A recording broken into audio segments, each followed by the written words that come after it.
ओम नमः शिवाय दोस्तों, धार्मिक सुरभि चैनल में आप सभी का स्वागत है। हम सब जानते हैं कि हर महीने मासिक शिवरात्रि आती है। इस महीने 29 दिसंबर को मासिक शिवरात्रि पड़ेगी। हर दिन जब हम शिव जी की पूजा करते हैं, जितने भी शिव भक्त हैं हर दिन उनका श्रृंगार करते हैं, मंदिर में जाकर एक लोटा जल चढ़ाते हैं। हम सभी कभी कभी तो ऐसा भी होता है कि हम अपनी मनोकामना के लिए मंदिर में जाते ज़रूर हैं, लेकिन श्रृंगार करते करते हम भगवान से कुछ मांगना ही भूल जाते हैं। अधिकतर ऐसा ही होता है। तो जब भी आप निष्काम भाव से श्रृंगार करते हैं शिव जी का, या एक लोटा जल आप प्रतिदिन मंदिर जाकर बिना किसी भाव के भी चढ़ाते हैं ना, तो भोलेनाथ इतने दयालु हैं कि बिना मांगे हुए भी वो आपकी इच्छा पूरी करते हैं। तो मासिक शिवरात्रि क्योंकि अनोखा दिन है, स्पेशल दिन है, जहाँ पर भोलेनाथ बिना मांगे आपकी सारी मनोकामनाएं पूरी कर देते हैं। तो स्पेशल ढंग से इस हर दिन जैसा आप श्रृंगार करते हैं वो तो आप करते ही हैं, लेकिन जब मासिक शिवरात्रि पड़ती है तो उस दिन खास रूप से उनका श्रृंगार करें। सुबह के अपने घर के मंदिर में सुबह में शिवलिंग का कैसे श्रृंगार करें, आज हम इस वीडियो में यही शेयर करेंगे। तो उस दिन आपको कैसे अभिषेक कराना है, देखिए यदि आप चाहें पंचामृत से आपने नियम बना रखा है तो आप ज़रूर कराइएगा, लेकिन अगर आपने कोई नियम नहीं बना रखा है तो लाल चंदन और पीले चंदन से शिव जी को 2 लोटे में तांबे के पात्र में चंदन घोल लीजिए, एक में लाल और एक में पीला, और उसके बाद दोनों की धार शिवलिंग पर गिराइए और मन में अपने या तो श्री शिवाय नमस्तुभ्यम, या अगर आपने मंत्र ले रखा है तो ओम नमः शिवाय का जाप करते हुए आप उस जल की धारा को लगातार धीरे धीरे करके शिव जी को अर्पित करिए। आप चाहें तो पंचाक्षर स्तोत्र का भी जाप कर सकते हैं, मंत्र आप पढ़ सकते हैं। इसके बाद बेल पत्र पे आप ओम नमः शिवाय करके टीका लगा सकते हैं। उसके बाद आप जैसे शिव जी का श्रृंगार करते हैं, आप सभी को पता है कि उन्हें सफ़ेद पुष्प चढ़ाए जाते हैं, सफ़ेद उन्हें वस्त्र पहनाया जाता है। तो उस तरह से आप उनको जो है उनका श्रृंगार करें।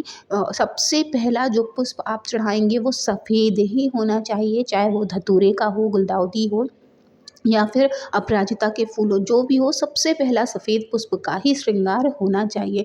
इसके बाद भोग में यदि आप खीर चढ़ाते हैं तो अति उत्तम, नहीं तो आप कुछ भी मिष्ठान जो है सफ़ेद घर का अगर हो, नहीं तो मिश्री भी आप उनको समर्पित कर सकते हैं। सफ़ेद जनेऊ, रुद्राक्ष की अगर माला हो तो माला पहना सकते हैं, नहीं तो एक भी अगर आपके पास रुद्राक्ष है, चाहे वो कितने भी मुखे का हो, उसको भी भोलेनाथ के पास ज़रूर रखिएगा। साथ ही साथ नंदी महाराज की सेवा करना ना भूलें, उनके चरणों के इत्र लगाना, महादेव को इत्र लगाना 5 जगह कहा जाता है कि जैसे आप टीका लगाते हैं भगवान गणेश, भगवान कार्तिकेय, माता शोक सुंदरी, माता पार्वती, और उसके बाद जो है महादेव को जब आप जल जहाँ चढ़ाते हैं ठीक उसी जगह आपको चंदन चढ़ाना होता है और उतने ही जगह आपको इत्र सेवा भी देनी होती है। इसी के साथ साथ जितनी देर आप श्रृंगार करते हैं, आपको महादेव के जितने भी श्लोक आते हों, मंत्रोच्चारण आता हो, कुछ भी आता हो, उसका जाप आपको ज़रूर करते रहना चाहिए। मतलब कि आपको स्मरण हमेशा करते रहना चाहिए।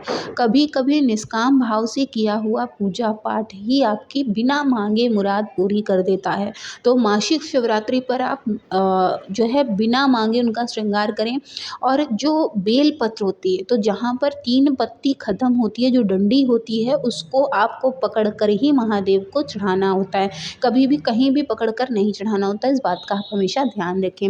अगर आपके पास बेल पत्र ज़्यादा है तो 5 आप महादेव को चढ़ाने के बाद जहाँ पर नंदी महाराज का चरण है, एक बेल पत्र आपको वहाँ चढ़ानी होती है, और एक उल्टा करके डंडी का मुख महादेव की ओर, पत्ती का मुख पीछे की ओर करके दोनों कान के बीच में नंदी महाराज के ऊपर आपको चढ़ाना चाहिए। ऐसा करने से नंदी महाराज की भी कृपा आपके ऊपर हमेशा बनी रहती है। और जब भी आप कोई मनोकामना मन में भी रखे रह जाते हैं, अगर आप नंदी महाराज से कहते हैं तो वो महादेव तक आपकी प्रार्थना ज़रूर पहुंच जाती है। तो इस तरह से आपकी मासिक शिवरात्रि की बहुत सरल तरीके से मैंने आपको पूजा विधि बताई है कि जो भी मंत्र आपको आता, चाहे वो सबसे साधारण मंत्र श्री शिवाय नमस्तुभ्यम हो या ओम नमः शिवाय हो, उसका जाप करते हुए आप जो है उनका श्रृंगार करिए। गुलाल, अबीर, भस्म, ये सभी, पीला चंदन, ये सब आप उन्हें पुष्प के द्वारा उन्हें अर्पित करिए। ऐसा करने से जो आपकी मनोकामना है वो अवश्य पूरी होगी। महादेव की कृपा आपके घर घर में हमेशा बनी रहेगी। साथ ही साथ अगर आपने घर में शिवलिंग विराजमान करके रखा है तो घर में जो है पॉजिटिविटी यानी कि सकारात्मकता का जो संचार है वो हमेशा होता रहेगा। घर में कभी भी क्लेश नहीं होगा और शिव जी की कृपा हमेशा आपके ऊपर बरसती रहेगी। तो बहुत ही सरल साधारण तरीके से आप सुबह की जो पूजा है मासिक शिवरात्रि की वो हमने आपके साथ शेयर कर दी है। आई होप कि आप सभी के लिए ये वीडियो बहुत यूज़फुल रही होगी। वीडियो अगर आपको अच्छी लगी हो तो प्लीज़ चैनल को ज़रूर सब्सक्राइब कीजिए। निष्काम भाव से की हुई पूजा आपकी हमेशा सफल हो, इसी उम्मीद के साथ मिलेंगे नेक्स्ट वीडियो में। तब तक के लिए हर हर महादेव, ओम नमः शिवाय।